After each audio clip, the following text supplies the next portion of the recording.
মুফতি রেজাউল করিম পীর সাহেব চরমানাই, ইনি কিন্তু মায়ের পেটে থেকে আল্লাহর ওলি।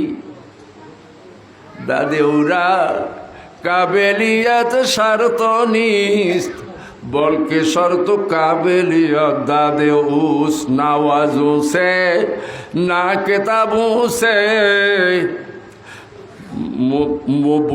मानुष बनती है बुजुर्गों की नजरों से। किताबेर द्वाराई योग्यतार द्वाराई मानुष हवा जाए ना, इंसान बनती है बुजुर्गों की नजरों से।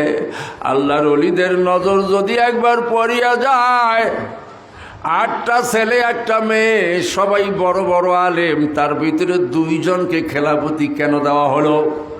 বাকিরাও তো সুন্দর করে ওয়াজ করতে পারে, ঠিক না বেঠিক? বোঝা যায় এই আল্লাহর ওলি খাঁটি আল্লাহর ওলি, এতে কোনো সন্দেহ নাই। আল্লাহর ওলিদের নজর যদি লাগিয়া যায়, আল্লাহর ফজলে আর কোনো কিছু লাগে না।